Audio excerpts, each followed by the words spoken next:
Hi hello welcome to post 360. నేను మీ మురళీ రాపల్లి. ప్రపంచం ఎటుపోతుంది, ప్రజలు ఏమైపోతారో అన్నది రాజకీయ నాయకులకు కానీ ఎవ్వడికి కూడా అనవసరం. ఎందుకంటే వాళ్ళకి కావాల్సింది వాళ్ళ సొంత వారికి ఆస్తుల్ని కట్టబెట్టడం, వాళ్ళకి కావాల్సిన వారికి దేశాన్ని దోచిపెట్టడం. ఇది ఎవరి గురించి మాట్లాడుతున్నా అంటే నరేంద్ర మోడీ గారి గురించి నేను మాట్లాడుతూ ఉన్నాను. అదాని దగ్గర డబ్బులు లేవా, అడుక్కు తినే పొజిషన్లో ఉన్నాడా, సిగ్గు శరాలు లేకుండా బతుకుతూ ఉన్నాడా అంటే ఎస్, అవును. అదాని బతుకు కుక్కలు చించిన ఇస్త్రీ కన్నా దరిద్రంగా తయారై ఉంటుంది అనిపిస్తుంది ఈ ఒక్క ఘటన చూసినప్పుడు. పనికి మాలినోడు కూడా ఒక ఇల్లు కట్టుకోవాలంటే కనీసం 20-30 లక్షలు వెచ్చించి ఒక చిన్న స్థలం కొని ఇల్లు కట్టుకుంటాడు. అదే వేల ఎకరాల భూమిని ఒక్క రూపాయికే దోచుకునే ఎదవల్ని ఏమన్నాలో అనేది మీ ఊహకే వదిలేస్తూ ఉన్నా. ఇది బీహార్లో జరిగినటువంటి ఒక దారుణం అనమాట. దగ్గర 1020 ఎకరాలు అంటే 1020 acres ఆఫ్ ల్యాండ్ని కేవలం అదాని పవర్స్కి ₹1 ఇచ్చిన ఘటన. అక్కడ పవర్ఫుల్గా రిపోర్ట్ చేస్తున్నటువంటి ఈ వ్యక్తి గురించి మనం మాట్లాడాలంటే పవర్ ప్లాంట్కి ఇచ్చిన స్థలాన్ని ₹1 ఎలా ఇచ్చారని ప్రశ్నించిన ఇండిపెండెంట్ జర్నలిస్ట్ ఈయనని మనం చెప్పుకోవాలి. ఎన్నో ఛానల్స్ ఉన్నాయి. అర్నబ్ గోస్వామి గొంతు చించుకొని కుక్కలాగా అరుస్తూనే ఉంటాడు. మరి ఆయన ఎందుకు మాట్లాడలేదు? వేరే ఛానల్లో చాలామంది చొక్కాలు చింపుకొని రంగురంగుల కోట్లు వేసుకుని ఇస్త్రీని అలకుండా మాట్లాడతాడు. ఏ ఒక్కడు కూడా ఈ ₹1కి 1020 ఎకరాల భూమిని ఎలా ఇస్తారా అని ఎందుకు అడగలేదంటే అలాగే ఉంటుంది, చేతకాని ఎదవల పని అనేది మీకు అర్థమవుతుంది. అయితే PM Modi Lay's foundation as a Adani gets 1020 acres of land for ₹1 building Bihar largest power plant. దీనికి ఆయన మాట్లాడే విధానం చూడండి. मेरा सवाल आपसे यह है कि ये ₹1 है मेरे पास, ₹1 में क्या मिलता है? आपका जवाब होगा कुछ नहीं मिलता है. ₹1 నా చేతిలో ఉంది. నా క్వశ్చన్ ఒకటే, ఈ ₹1తో ఏమొస్తుంది? నాకు తెలిసి ఇప్పుడు ఏమీ రాదు. కానీ 1020,000 ఎకరాలు ఇచ్చారు. लेकिन अगर संयम है कोतवाल तो डर काहेगा. इसी हरिंटोला के आसपास इसी भागलपुर में सरकार ने 1020 एकड़ जमीन अडानी पावर ग्रुप को 1 साल के लिए ₹1 की लीज पर दी है.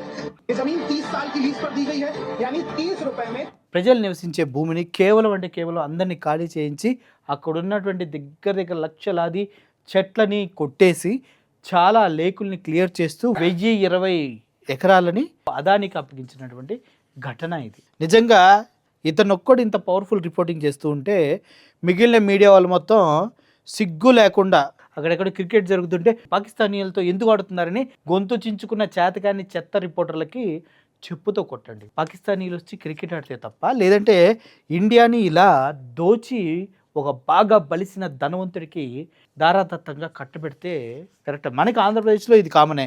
ఎందుకంటే మనం చూసాం ఉర్సా క్లస్టర్స్ అని పేరు ఊరు లేని దానికి కేవలం ₹1 భూమిని ఇవ్వడం జరిగింది వైజాగ్లో. అదేవిధంగా అది చంద్రబాబు నాయుడు గారి ఘనత అనుకోండి.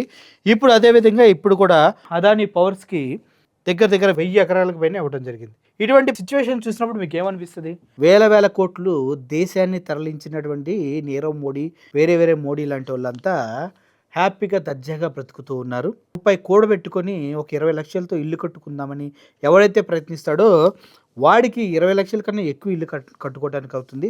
కానీ కోట్ల షేర్ వాల్యూ కలిగి ఇండియాలోనే అత్యంత ధనవంతుడైనటువంటి అదాని గ్రూప్కి మాత్రం 1020 ఎకరాల భూమి కేవలం ₹1 ఇస్తున్నారంటే ఇక్కడ ఎవడు తెలివి కల్లావాడు, ఎవడ తెలివి తక్కువడు.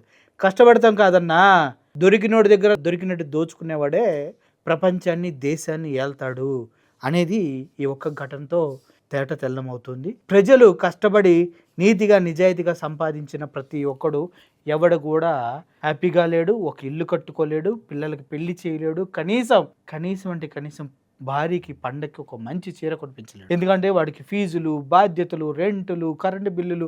మళ్ళీ కరెంటు బిల్లు కూడా ఇక్కడ పవర్ ప్లాంట్ పెట్టి కరెంటు ప్రొడ్యూస్ చేస్తారు.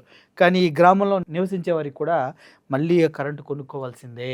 కరెంటు బిల్లులు స్పాట్ మీటర్ అని పెట్టి అదాని కోట్లు దోచేయాల్సిందే. పేదోడు ఎప్పుడు పేదోడుగానే ఉంటాడు. ఈ మోడీని నమ్ముకున్నవాడు ఎప్పుడు ఎదుగుతూనే ఉంటాడు. ఇండియాను మొత్తాన్ని సంక నాకించి విదేశాలకు అమ్మేయడానికి మంచి ప్రయత్నాలు జరుగుతూ ఉన్నాయి అంటంలో ఇది పెద్ద నిదర్శనంగా కనిపిస్తుంది. మీరేమంటారు? అవునా కదా? Thank you for watching this video. ఇటువంటి వారిని చెప్పుతో కొట్టి దేశం నుంచి తరిమేయాలా వద్దా? తరిమేసే రోజు కోసం వెయిట్ చేస్తూ సెలవు తీసుకున్నాను. Thank you so much.